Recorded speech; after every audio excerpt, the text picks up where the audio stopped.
Hey guys, today we're going to go over 2.5 rewriting equations and formulas.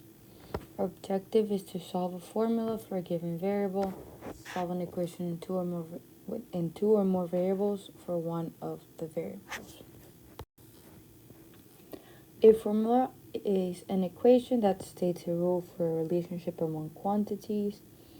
In the formula d equals rt, d is isolated. You can rearrange a formula to isolate any variable by using inverse operations. This is called solving for the variable. So for example, guys, if you have the d equals rt, and they're asking you that they want to solve for r, you would say, okay, so r is being multiplied by t. If this were an x, you would just divide the t on both sides, and you would get that d over t is equal to r. So whatever you usually do to solve for the x, you would do to solve for any other equation. Doesn't matter what variable, still the same order of operations. Usually what we've been doing is just the same variable or different variables within an equation, but you're able to combine them. In this case, you do not combine them because they're not the same variable. A formula is a type of literal equation. A literal equation is an equation with two or more variables. To solve for one of the variables, we use inverse operations. So like we have before, the d equals rt. In this case, again, it's multiplied, so we would divide. If we want to solve for r or for t, it doesn't really matter. Does it being multiplied? We would move it over. If we were to say we want to add a c, and we want to say, hey, let's solve for c, we would just subtract rt on both sides, and we would get d minus rt is equal to c. The reason we do rt as a whole is because it's single term. Even though it's being multiplied, it is a single term that you can just move over. So step 1 for solving for a variable. We have to 1. Locate the variable you are asked to solve for in the equation. 2. Identify the operations on which variables and the order in which they are applied. 3. You gotta use the inverse operations to undo operations and isolate the variable. You guys notice how in the last one, just gonna rewrite it. I highlighted the C. The reason I highlighted it is to show that that is the variable I'm solving for, in this case. In the first one, I also highlighted the variable, but it's just, that is one way of realizing and not forgetting what you're actually solving for. If you're able to do it without looking at the highlighted, or without needing to highlight, by all means, you don't need to highlight it, but it's helpful to just know what you're solving for.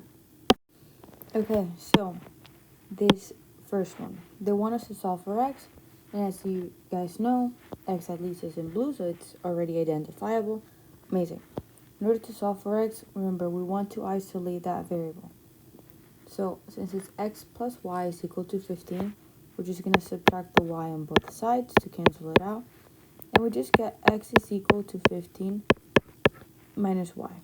Now please remember, do not combine the y with the 15. One's a constant and one's a variable. We do not combine those unless they're the same.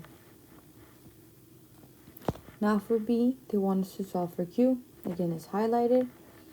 So since p and q are being multiplied, I can just divide both sides by p, and that will cancel out, which will give me q is equal to x over p. And that will be your final answer. Because the q is alone, and we work the inverse operation of multiplication, we're able to just say that q is equal to x over p. And that will be, again, the final answer, in this case, for both of these equations. Take a second, please, to pause this video to solve for this equation on your own. Okay, I hope you guys paused it, so I'm going to show you how to solve for it. They want us to solve for t, and we have 5 minus b is equal to 2t. Now, I'm going to divide the 2 on both sides in order to solve for t. Now, I'm going to write 5 minus b over 2 is equal to t.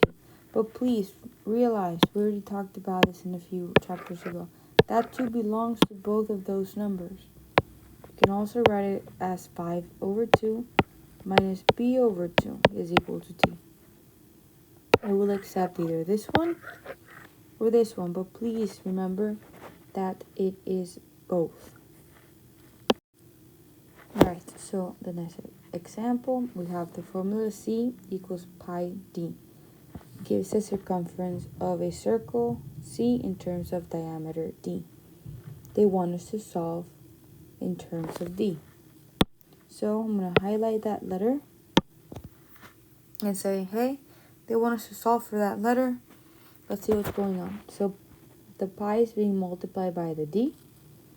So we're just going to divide out pi. Okay, so remember, pi is just a number. Whatever you do, you can move it around. Same with any variable. So we're going to get C over pi equals d. That is your answer. You can also write it as d is equal to circumference over pi. And either one is okay. Which is good to know. Please pause this and try to solve. Okay, let's hope you guys paused it. The number is being multiplied, so I'm just going to divide by r. As they're asking us to solve for t. T equals d over r.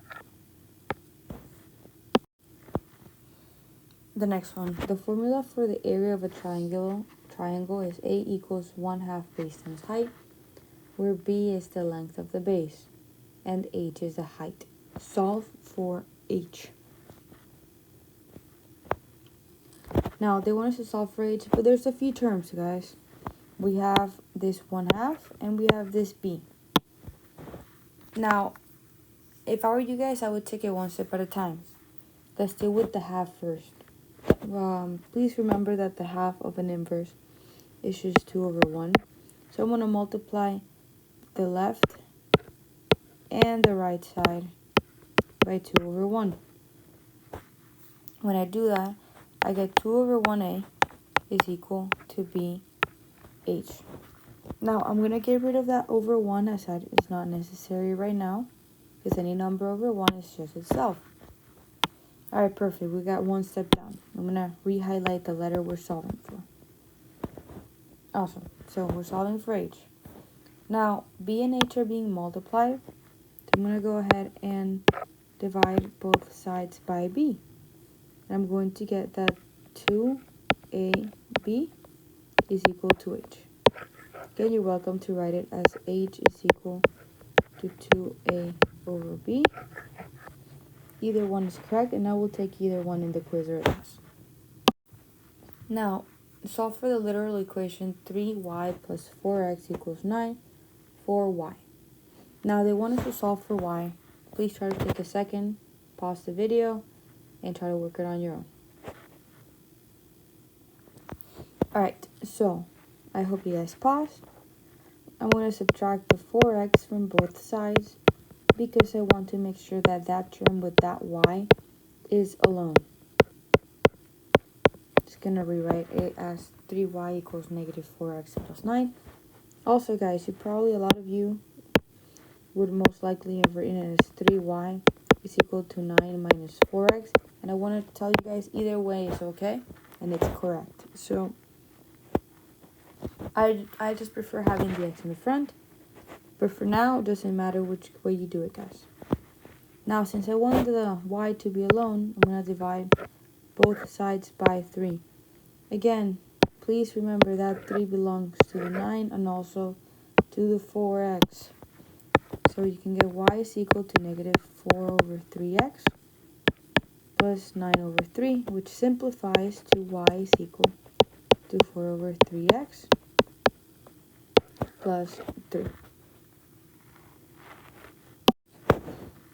Now, this is literal, so solve the literal equation y equals 3x plus 5x z for x.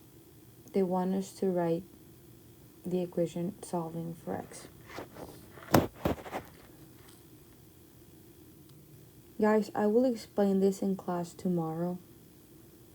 Please go ahead and do the practice work for the first half of the notes, and I will finish this in class tomorrow. You have an assignment due. please remember to turn in the notes up to the last slide. We will work on this one together when I come back. And start please working on the practice problems for what we just learned. It is due by the end of class. If you're not able to finish because of the different schedule today, you guys can turn it in for homework, but it is due by the end of